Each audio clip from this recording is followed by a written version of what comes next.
Muy buenas tardes, nos encontramos aquí en Plaza Maratones. Sintonicen en www.esportiva.tv y estamos pasando en vivo. Muy buenas tardes, bienvenidos nuevamente a este programa.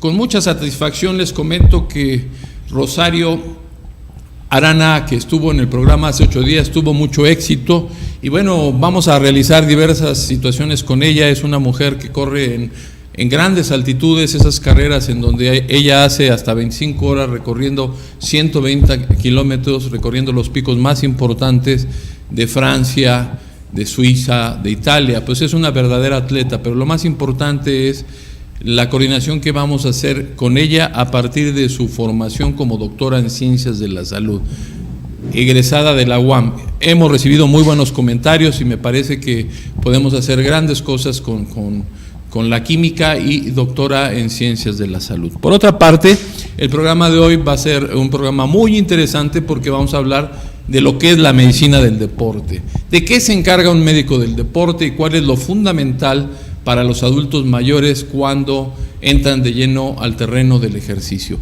Como ustedes saben, en este programa de adultos mayores hemos presentado atletas máster. Bueno, la semana pasada les decía Rosario Arana, que recorre en 25 horas 120 kilómetros, pero en grandes altitudes entre 2.500 y 3.000. Una persona que corre en la categoría de 45 a 50, ya tiene 46 años.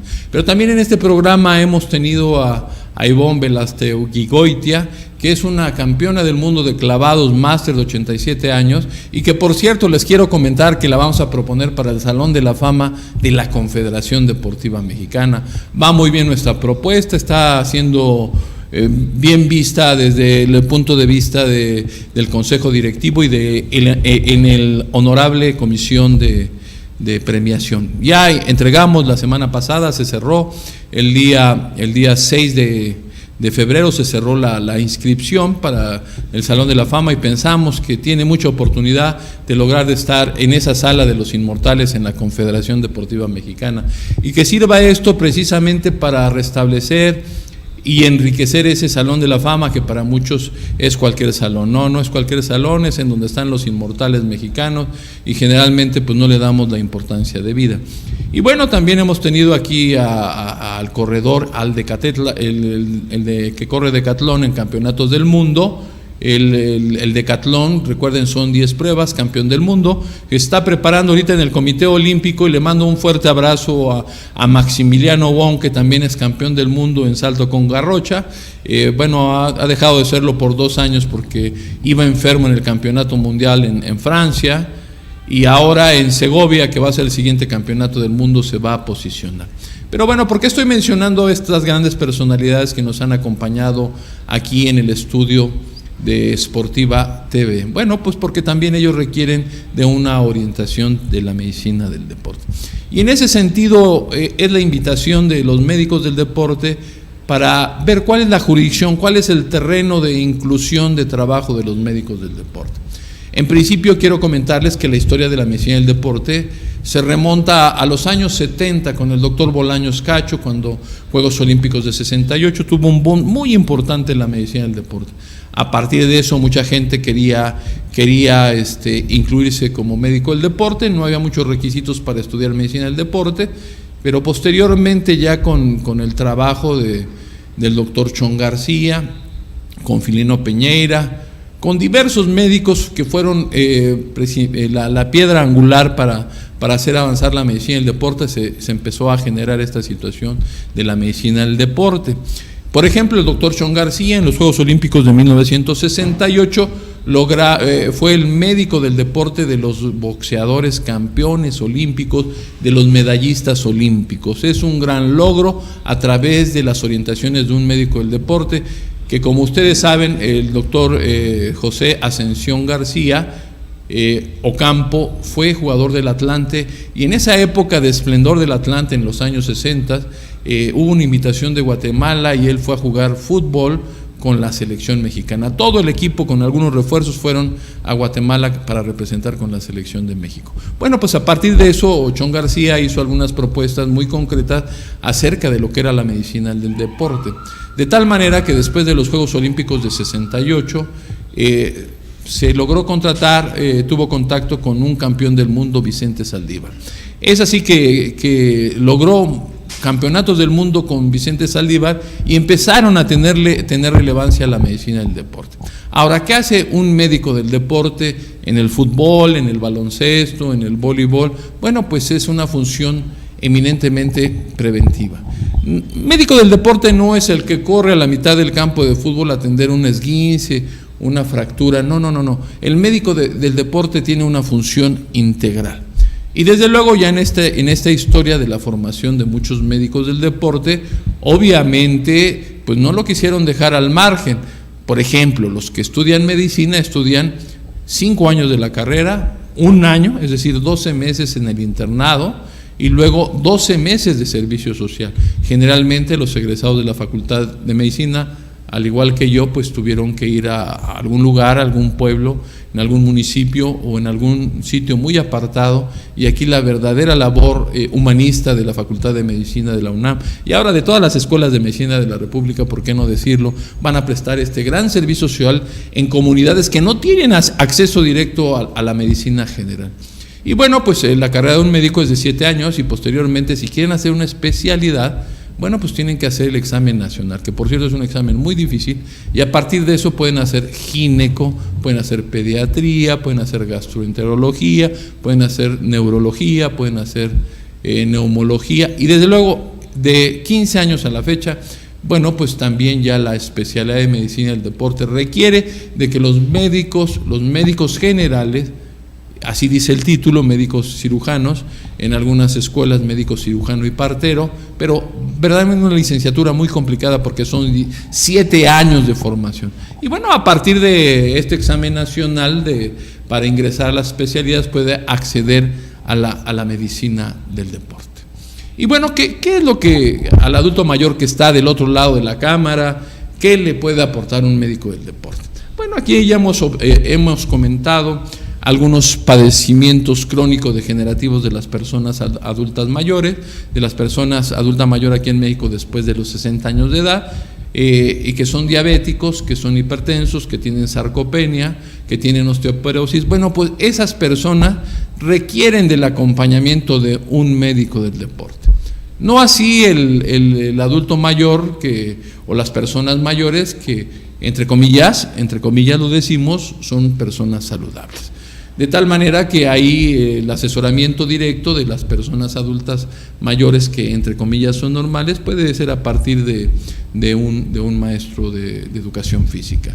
Pero desde luego aquí el sustento fundamental es el acompañamiento. Tiene una labor eminentemente preventiva y bueno, hemos preparado un video que nos va a explicar qué es la medicina del deporte, y sobre eso, si gustan, márquenos a mi celular 55 21 99 24 64 para aclarar dudas, y también el teléfono que ya está nuevamente activo, el 5648 1852 de la Asociación Mexicana de Actividad Física y Deporte para Adultos y Ancianos, y ahí les podemos aclarar las dudas y podemos iniciar un programa de ejercicio con la asesoría de la medicina del deporte. Y vamos a ver si Iván tiene ahí el video para ahondar aún más acerca del ámbito de la medicina del deporte.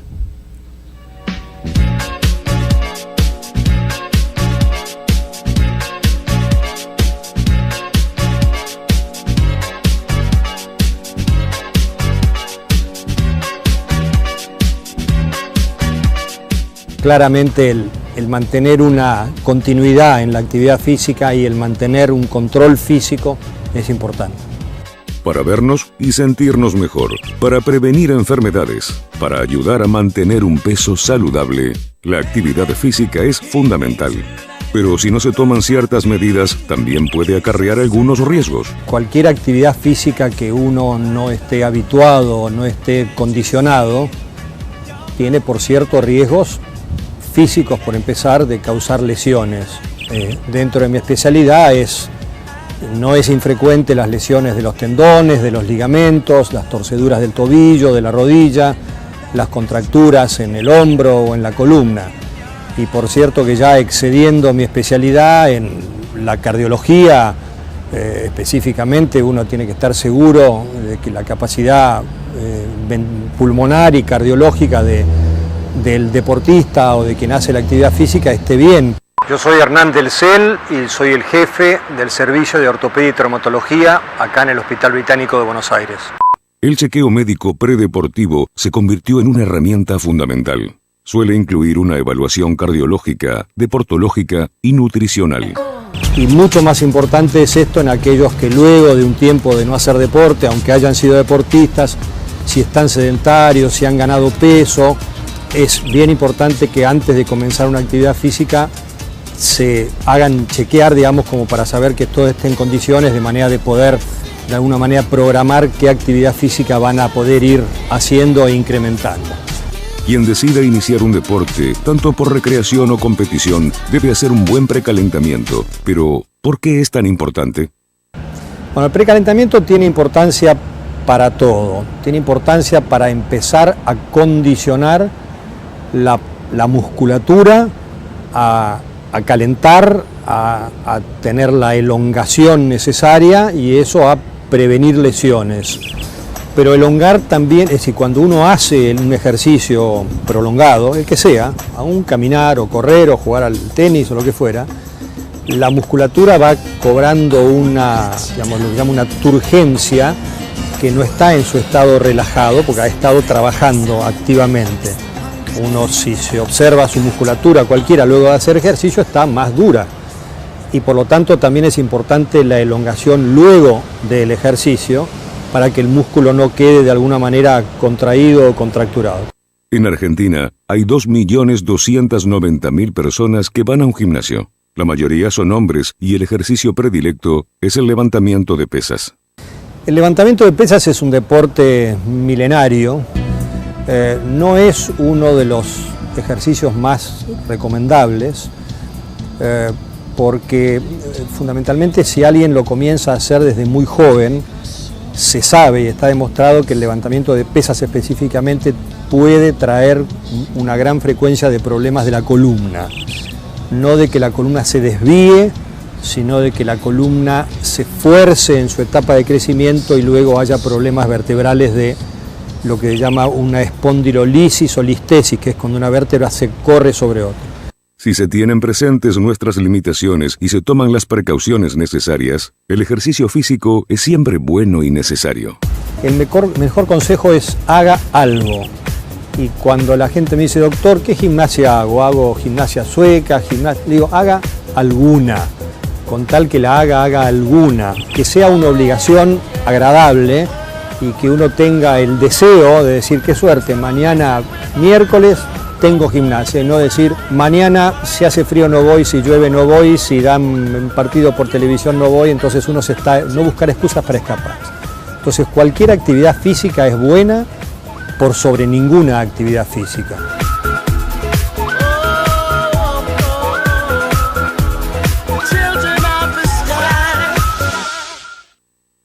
Pues bien, ahí desde la hermana República de Argentina, la visión de lo que es la medicina del deporte. El que salía en pantalla, bueno, es el jefe del área de medicina del deporte allá en Buenos Aires, de un centro hospitalario que se llama el Centro Hospitalario Británico.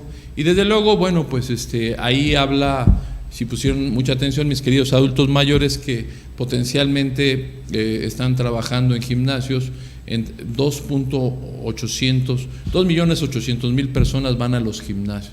Entonces, desgraciadamente, piensan que la medicina del deporte se va a aplicar en esas personas que van a gimnasios muy sofisticados o que son de paga, ¿no? La medicina del deporte se puede utilizar en diferentes ámbitos, como decía precisamente en el video. Por ejemplo, mis queridos adultos mayores que no quieren ser atletas, que no quieren hacer una carrera de distancia, bueno, pues es importante sí tener algunas previsiones. El médico del deporte va a hacer las siguientes previsiones. Número 1, tenemos que investigar y hacer algunas preguntas. En las preguntas que hace un médico en la historia clínica es muy importante para determinar si puede hacer ejercicio. La primera pregunta que debemos hacer, si es una persona sedentaria. Y bueno, tenemos que definir qué es una persona sedentaria. Si usted, amable adulto mayor, durante el día no se moviliza 30 minutos, es una persona sedentaria. Y cuando hablo de esos 30 minutos, la Organización Mundial de la Salud dice que esos 30 minutos son el desplazamiento de su casa, de las escaleras, a la calle, a tomar el transporte público, un taxi. Luego, si usted viaja en metro, en la Ciudad de México el metro tiene muchos transbordes, son muchas líneas, y hay que sumar los minutos que tardo en transbordar de una línea a otra. Y bueno, la idea sustantiva es que acumule 30 minutos para que usted, amable adulto mayor, persona o mujer o hombre, pueda dejar de ser sedentaria, es que sume 30 minutos. Si usted no suma en esos desplazamientos 30 minutos, la Organización Mundial de Salud y el Instituto de Salud Pública determinan que usted es una persona sedentaria.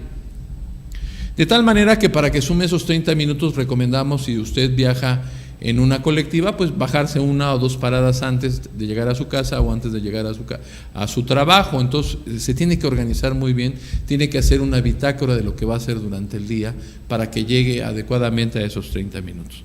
Y después viene pues ya la situación de la actividad física eminentemente. Nosotros hemos venido recomendando a todos los adultos mayores que se tomen su frecuencia cardíaca de reposo, que es un elemento muy importante para determinar con qué frecuencia yo hago las actividades de la vida cotidiana. Generalmente una persona adulta mayor de 60 años, entre 60 y 65, puede tener una frecuencia cardíaca de reposo de 60 o de 65, incluso hasta 70 por minuto.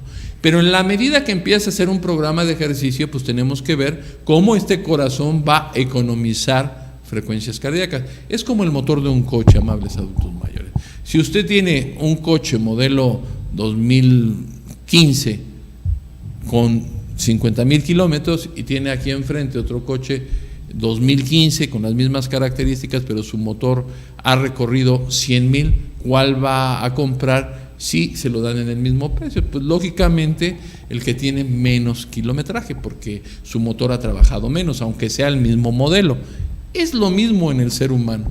Un corazón que ha latido menos, pues es un corazón en un cuerpo humano en donde ha economizado muchas frecuencias cardíacas en 1 minuto, en 1 hora, en 2 horas, etc. Entonces obviamente nosotros apostamos a que la frecuencia cardíaca de reposo sea economizada, y de los 65 que tiene originalmente antes de empezar a hacer un programa de caminata, baje 3, 4 o 5 latidos cardíacos, y desde luego caminar es uno de los mejores ejercicios. Aquí hemos entrevistado a personas que hablan de la diabetes, y el mejor ejercicio para el control de la diabetes es la caminata. No necesitamos ni correr, caminar a paso largo.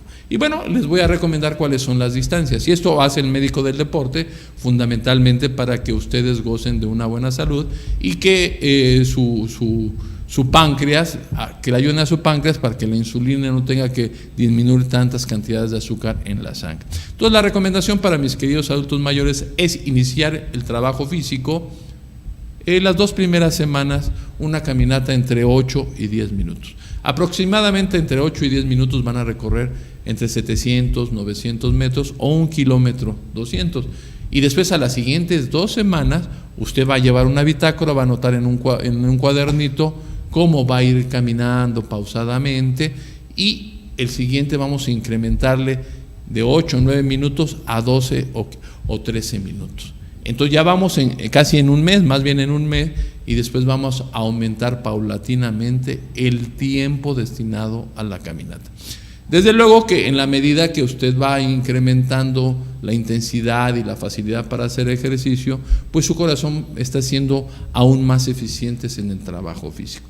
Y lo ideal es, como decimos en la Asociación Mexicana de Actividad Física y Deporte para Adultos y Ancianos, llegar a recorrer media hora o 40 minutos y ahí nos estabilizamos. Vamos a ver que vamos a dormir mejor, vamos a hacer una mejor digestión, vamos a ir al baño, vamos a ir a defecar 2 veces, porque el ejercicio es fundamental.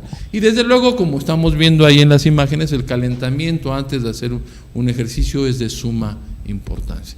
Si usted logra ponerse de pie y guarda el equilibrio, es una persona que puede hacer un ejercicio de caminata, incluso de trote. Pero en estados iniciales, si usted es una persona sedentaria, vamos a iniciar fundamentalmente con la caminata.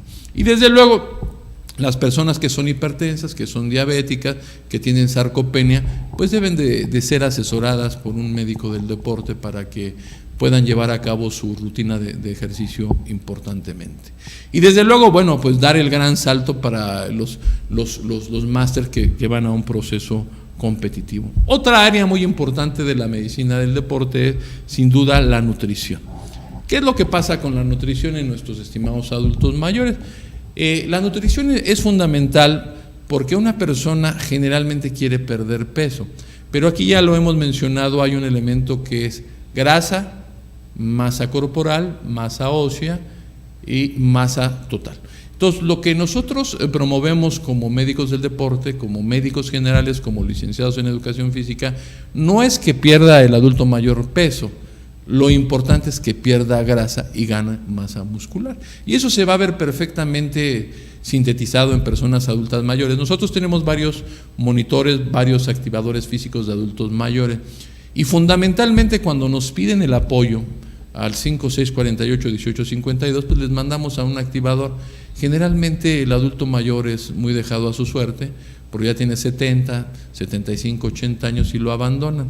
Y uno de los principales problemas es que ya no guarda el equilibrio, no se puede poner de pie, porque los familiares, los hijos, los nietos lo han abandonado en un sillón.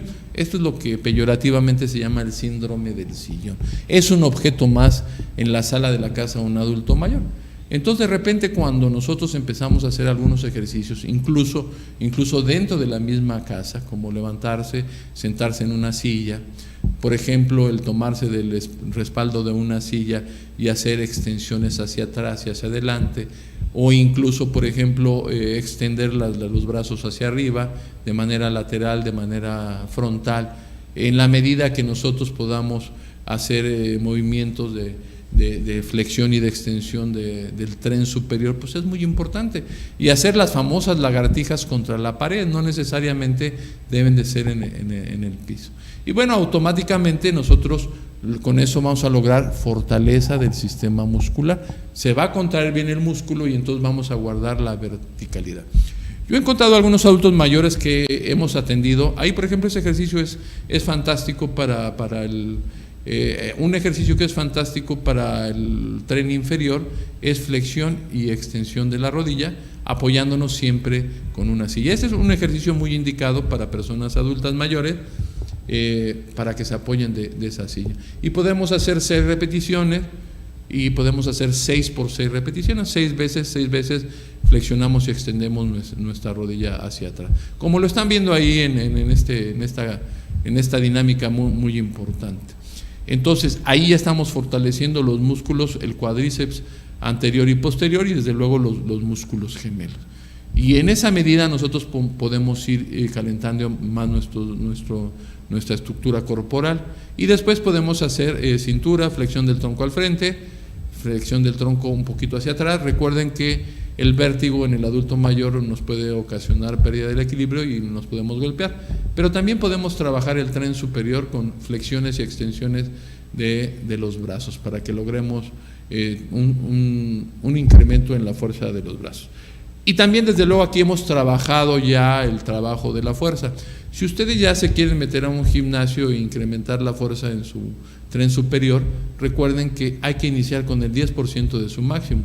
Si usted tiene acceso a unas pesas y vamos a hacer un press de pecho, se acuesta y empieza a hacer su press de pecho, y ahí el entrenador, el médico del deporte, junto con el entrenador o el preparador físico, le va a decir, a ver, ¿cuánto es lo máximo que usted está levantando acostado? Y entonces, si usted está levantando 70 kilos, con la ayuda de ellos, que ese es su máximo, tiene que iniciar con el 10 o el 15%. Estamos hablando de 7 kilos en este movimiento. Y generalmente lo que recomendamos en medicina y en educación física es que haga repeticiones, mayor número de repeticiones, pero lentamente.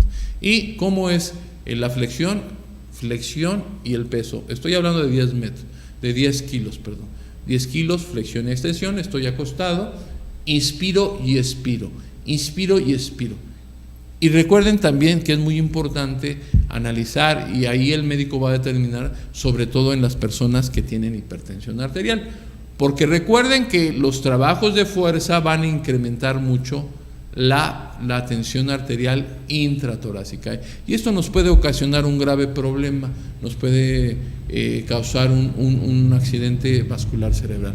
Aquí, por ejemplo, vamos a ver en las imágenes cómo hace esta flexión extensión de esas dos mancuernas. Y bueno, aquí vamos a suponer que esta persona es una adulta mayor de 60 años y que en su máximo en cada mano estaba levantando, por ejemplo, 40 kilos. Cada mancuerna debe ser del 10% y estamos hablando de 2 o de 4 kilos. Y también, pues, amable público, amables adultos mayores, recuerden que cuando no tenemos a mano mancuernas ya con el pesaje, las botellitas de PET son un excelente elemento que puede apoyar su actividad física para trabajar la fuerza. Y bueno, pues ahora vamos a hablar un poquito de la nutrición. ¿Cómo debemos comer para perder esto que veníamos diciendo anteriormente, la masa grasa? Bueno, pues es muy importante que sea una comida equilibrada. Debemos de comer 5 veces al día. Desayuno, la comida, y entre desayuno y comida debe de haber una colación. ¿Qué es la colación? ¿Qué es la famosa colación? No es una comida formal de sopa, de caldito y del guisado fundamentalmente. Una colación es una manzana y media, una pera y media, etcétera. O bien una naranja cortada en cuartitos o en octavitos y nos lo vamos comiendo poco a poco. No es muy bueno el jugo per se de 2 naranjas, porque incrementa potencialmente muy rápido la glucosa en la sangre. Entonces hay que comer a bocaditos, gozando, incluso el gajito hay que tragarlo porque esto va a ser una buena fibra para la buena digestión. Y después la comida, generalmente toda la gente en nuestro México, la comida es el elemento fuerte de la alimentación de un adulto mayor. No debe de faltar siempre un consomé que debe estar con su zanahoria, que debe estar con su calabacita, que debe tener estos elementos importantísimos para que ustedes coman adecuadamente, y esta sería la entrada. Algunos médicos del deporte en la literatura recomiendan que debe de haber como un aperitivo, y el aperitivo puede ser al inicio la fruta para empezar a producir los jugos gástricos para que la nutrición sea aún mejor. Y después un guisado. Nosotros hemos siempre dicho que el adulto mayor que potencialmente puede tener elevado su nivel de colesterol y triglicéridos, bueno, pues es muy importante incluir en la dieta, mis queridos adultos mayores, el salmón. Es muy caro, sí, en efecto, vale 280, 270 el kilo, pero recuerden que no se van a comer en una sentada todo el kilo de salmón, pueden repartir lunes, miércoles y viernes, en esa semana comemos salmón. Esa sería la alimentación propiamente, y mucho líquido, de preferencia un agua de sabor, con muy poquita azúcar si usted prefiere el azúcar. Y después, bueno, ya si comimos a las 2:30 o 3 de la tarde, recuerden también es muy importante toda la comercialización que nos vienen haciendo del plato del buen comer. Y el plato del buen comer es un buen elemento para que ustedes puedan tomar de ahí, por ejemplo, las meriendas o las colaciones que yo les digo entre comida y comida. Entonces ya comimos a las 3:30 y después a las 5:30 vamos a hacer una colación. Vamos a escoger alguna verdura que está ahí en el área verde, lo que está muy bien permitido, que son frutas y vegetales, ¿no? Se me ocurre, por ejemplo, ahorita que es invierno, pues alimentos con un alto contenido de vitamina C, de ácido cítrico. El ácido cítrico no solamente está en las naranjas, en los limones, sino también en el kiwi, tiene un alto contenido de ácidos, de vitamina C cítrico. Y esto nos va a proteger precisamente para las infecciones de las vías respiratorias altas. Otro fruto que no es muy común de nuestro país es el maracuyá, que bueno, tiene un potencial antioxidante importantísimo. El que pueda hacer un agua de maracuyá, excelente. Vale como 80 el kilo de maracuyá, pero trae como 10, 14 maracuyás, pero hace un agua deliciosa. Entonces ahí pueden meter 2 o 3 frutas o 2 rebanadas de regular tamaño de melón o de papaya, y después ya la cena.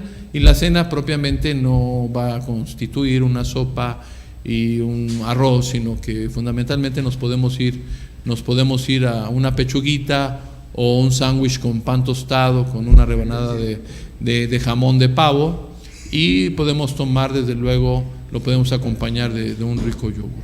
Y en la medida que empecemos a bajar nuestras dietas, que generalmente son entre 3.000 y 3.500 calorías, y bajamos a 2.000 calorías, estamos del otro lado. Y también, bueno, la dieta dentro de una cena o un desayuno, pues están las leches y los lácteos. Entonces yo pienso que un elemento muy, muy importante es el yogur. No excedan los alimentos light. Por ejemplo, mucha gente prefiere y compra sus litros de leche light, deslactosada, descremada, etcétera, y el litro de leche le sale aún mucho más caro. Los que tengan acceso a la leche de la famosa Conasupo, que además de ser barata, bueno, pues es una leche muy completa, nomás que pensamos que no tiene la misma calidad de las marcas, la Alpura. Todas las leches tienen igual, son tan importantes como eso. Entonces, en el ámbito de la nutrición, bueno, pues checar el plato del buen comer. Los que son derechohabientes del ISSSTE y del Seguro Social, hay apoyos nutricionales, y generalmente las consultas de las clínicas del ISSSTE, que yo conozco muy bien, por ejemplo la que está ahí en Chapultepec, hacen promociones para que vayan los pacientes. Van muy poquitos pacientes, no así otras clínicas que tienen un alto nivel de personas en la consulta. Pero bueno, así es esto de los alimentos y de las consultas de nutrición. Siempre es bueno tener una asesoría en nutrición. Pero resumiendo, en cuanto a nutrición como un elemento de la medicina del deporte, debe ser 5 comidas. Porque usted dirá, es que como más veces, sí, pero también gastas más energía, porque el organismo humano gasta calorías para consumir lo que nosotros en la vida cotidiana estamos consumiendo. Bueno, pues aquí vamos a comentar un tanto cuanto las actividades de la Asociación Mexicana de Actividad Física y Deporte para Adultos y Ancianos. El próximo 7 de marzo tenemos una asesoría muy importante, que vamos a hablar de las infecciones más frecuentes en la población de las personas mayores. Hemos invitado a una doctora precisamente de la clínica de San Antonio Abad, que es geriatra, que atiende a muchos adultos mayores, para que nos acompañe precisamente y darle esta orientación y cuáles serían las medidas preventivas para poder prevenir estas infecciones tan importantes. Y desde luego, bueno, pues vamos a entrar ahora precisamente a la situación de la cardiología dentro de la medicina del deporte. Siempre es muy importante, mis estimados adultos mayores, si ustedes ya decidieron entrar a una competencia de alto nivel, hacerse una prueba de esfuerzo, o bien hacerse un electrocardiograma en reposo o un electrocardiograma de esfuerzo. ¿Qué es lo que pasa con el corazón? ¿Cómo funciona el corazón? El corazón tiene 2 corazones, el corazón del lado derecho y el corazón del lado izquierdo. En la medida que nosotros hacemos una muy buena inspiración, inspiro y expiro, pues estoy oxigenando. Pero este aire, ¿a dónde vas? Aquí ya mezclamos la cardiología y la situación del aparato cardiopulmonar, que es un elemento que tenemos que trabajar muy bien. Y los que hacen tai chi, los que hacen yoga, los que hacen qigong, trabajan mucho con la respiración, de tal manera que yo los invito a hacer ejercicios de respiración todas las mañanas. Muchas veces estamos todavía en la cama, bueno, hay que hacer estiramientos, precisamente para que entren en acción nuestros músculos, estimular la contracción y la relajación. Recuerden que hay un líquido muy importante, que es la acetilcolina, que es la que permite la contracción y la relajación para que entre en acción. Y entonces nosotros, ya como licenciados en educación física, como médicos o como médicos del deporte sabemos interpretar los electrocardiogramas. Recuerden, no correr un maratón por correr un maratón, no entrar de lleno a una carrera porque mi compadre corre el maratón. Bueno, pues sí ha entrenado para correr el maratón. Recuerden que para correr un maratón deben de traer un volumen de carga de 100 kilómetros, y ya en la medida que se acerca la fecha del maratón va bajando a 70 cada semana, 70 kilómetros, 60, pero ya es la característica de cómo debo de trotar cada vez que se acerca precisamente la situación del ejercicio físico. Bueno, también en esta situación de las distracciones, que vamos a pasar ahora a las distracciones para los adultos mayores, yo quiero recomendarles, queridos adultos mayores, la distracción de este fin de semana: visitar museos. Ya hemos ido al Museo del Templo Mayor, que hay algunas exposiciones temporales. Hoy les voy a recomendar una exposición de Salvador Dalí. Aquí vamos a ver, Iván nos va a mandar esta exposición de las esculturas. Son esculturas que no se conocían del gran genio de la pintura y de la escultura, don Salvador Dalí, que como ustedes saben es español, y que esta exposición está hoy a la vista, y ahorita después de que veamos esas esculturas podamos asistir y disfrutar de esta gran exposición de Salvador Dalí, ahí precisamente en el eje central San Juan de Letrán y Madero, en el exconvento de San Francisco. Vamos a pedir, Iván, que corra nuestra actividad recomendada de este día. El surrealismo llegó a Paseo de la Reforma. San Jorge y el Dragón, Lady Godiva, relojes que se derriten. Son esculturas de Salvador Dalí que Museo Sumaya, Fundación Carlos Slim, en colaboración con el gobierno de la Ciudad de México, presentan en la exposición Dalí. Nos da mucho gusto poder, por parte del Museo Sumaya, colaborar con los esfuerzos que hace el gobierno de la ciudad y sus funcionarios para promover la cultura en la Ciudad de México, al igual que otro tipo de actividades de entretenimiento y promoción de la educación, del conocimiento, de la tecnología, como lo ocurre con la aldea digital. Las 20 esculturas del maestro español se encuentran a un costado del Museo Nacional de Antropología. Desde hoy pueden ser admiradas por turistas y habitantes de la Ciudad de México.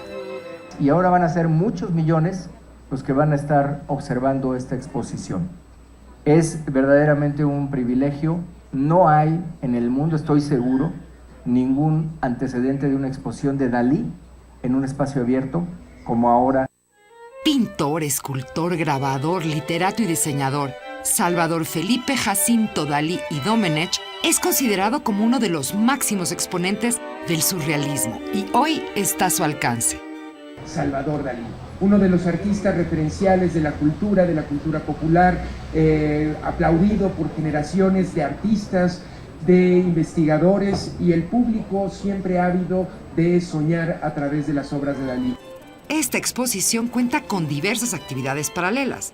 Los fines de semana a la 1 de la tarde, un actor interpretará a Dalí, además de talleres y concursos de fotografía. Consulte las bases en www.sumaya.com.mx. Con uno, Fernanda de la Torre. Pues bien, amables adultos mayores, me gustaría que asistieran a esta exposición de las esculturas de don Salvador Dalí, que como ustedes saben es el genio del cubismo, que era muy promocionado por nuestro amigo Jacobo Zabludowski cuando venía y le daba entrevistas exclusivas. Hoy tenemos la oportunidad, queridos adultos mayores, ver cerca de 25 esculturas, si no mal recuerdo, precisamente en el exconvento de San Francisco. ¿Qué fue el exconvento de San Francisco? Sirve para que ustedes repasen lo histórico de la Ciudad de México.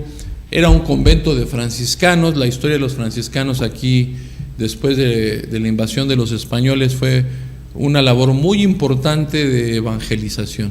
Ahí está una iglesia que formaba parte del convento de San Francisco, que es un templo expiatorio que se llama de San Felipe Neri, y hay una explanada a un lado de la Torre Latinoamericana. Ahí están las esculturas de Salvador Dalí. Una que me llama la atención poderosamente es el unicornio, una escultura preciosa, los trazos, los diseños, y también hay una marca de un pie que tiene un reloj, es decir, hace una simbiosis entre lo que significa el pie y los números. Y bueno, tiene una correlación muy importante entre las culturas mesoamericanas. Si ustedes recuerdan de los códices que con los pies marcan el recorrido que hicieron aquellos que fundaron el México Tenochtitlan. Bueno, pues visítenla, la apertura del museo, que está a cielo abierto. Pueden entrar por la calle de Madero o por la calle de San Juan de Letrán, a un costado de la Torre Latinoamericana. Bueno, pues me ha pedido mi gran maestro del Museo de Memoria y Tolerancia que le diga que al amable público que va a seguir con su curso. Estamos viendo ahorita precisamente en la memoria perpetuada, estamos viendo los gobernantes de Chichén Itzá. Estamos viendo los sábados, estamos viendo de 10 a 12 del día los gobernantes en esta majestuosa ciudad de Chichén Itzá, que como ustedes saben es la séptima maravilla del mundo moderno. Y bueno, pues ese curso es muy, muy, muy, muy interesante, y Gustavo Gutiérrez es un historiador experto en la cultura maya.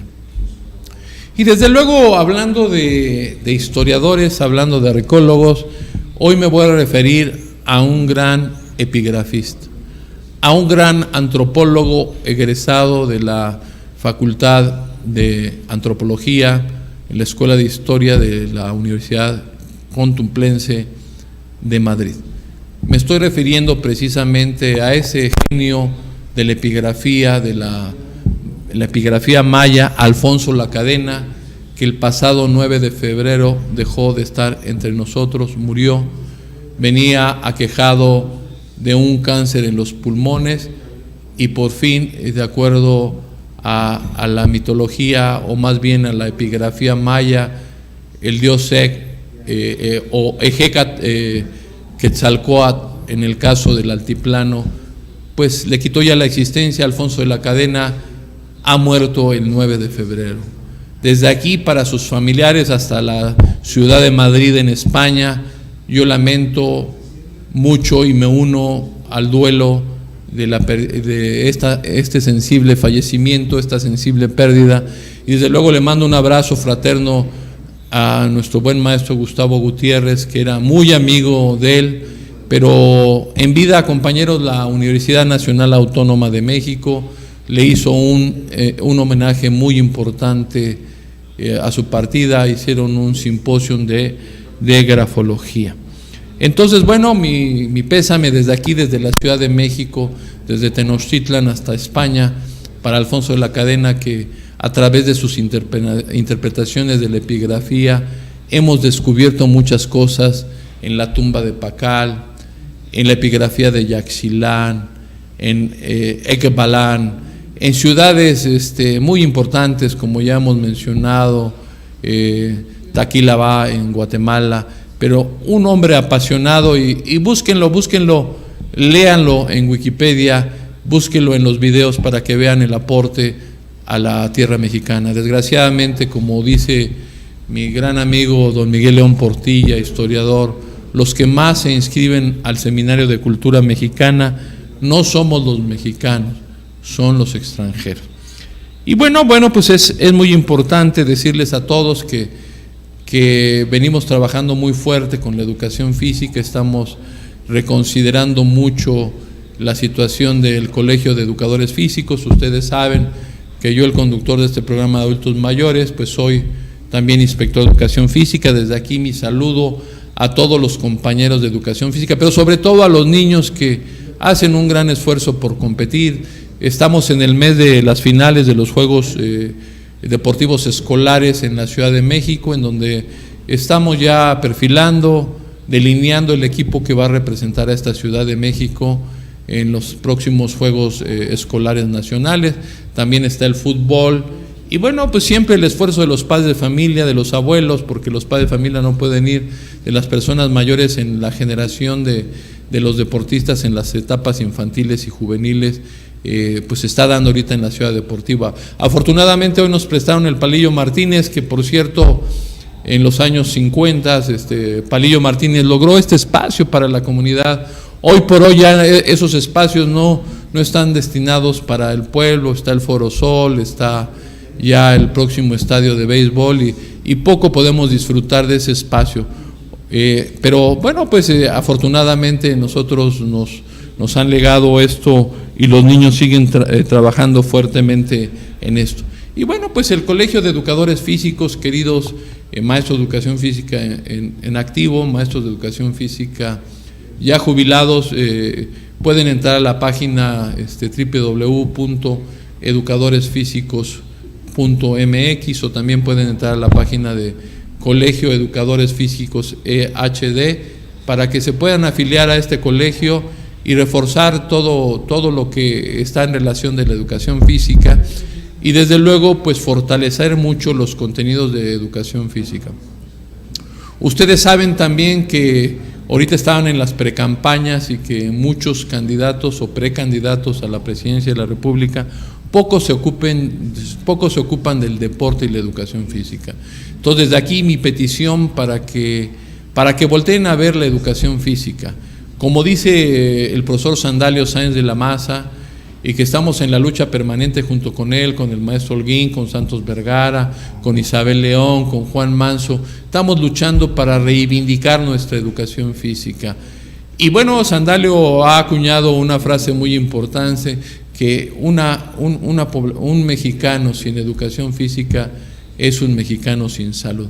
Y desde luego la salud es el tesoro, ya decía Demócrito, ya decían los antiguos occidentales de esta cultura occidental de Juegos Olímpicos, mente sana en cuerpo sano o cuerpo sano en mente santo, esta dicotomía muy importante que aquí en México pues la hemos retomado para tener una muy buena salud. Y bueno, pues consulten también mi Face, estoy así como dice Minalhuasteca, ahí estamos subiendo mucha información, mucho apoyo para que ustedes, los adultos mayores, tengan un espacio de esparcimiento. Y desde luego también en esto de las situaciones alternativas, mis queridos adultos mayores, quiero decirles que tenemos la posibilidad ya de reconstruyeron, repintaron el monumento de Ejecatl-Quetzalcóatl precisamente en el Metro Pino Suárez. Visiten esta excelente exposición. Yo recuerdo como si fuera ayer que mi papá me llevaba cuando veíamos ese templo circular ahí en la intersección de la línea 1 y 2 de Ejecatl-Quetzalcóatl. Vean, y bueno, este descubrimiento tan importante hoy lo pueden ver con unas cédulas muy importantes dedicadas al dios Ejecatl-Quetzalcóatl. Y bueno, pues el símbolo de la respiración es el signo entre la vida y la muerte. Cuando una persona expira es sinónimo de muerte. Y bueno, que lo reconforte precisamente el ver una exposición de este tamaño. Agradezco mucho su presencia. Lamentamos que no haya llegado Felipe Gómez Ballesteros, médico del deporte, que van a tener su congreso de medicina del deporte. Consulten los contenidos de este congreso en el 5803-0100, 5803-0100, a la extensión de medicina del deporte ahí en la CODEME. Muchas gracias Jesús Nieto, gracias Brito, gracias Ivanovich, y nos vemos y muy buen provecho. Buenas tardes.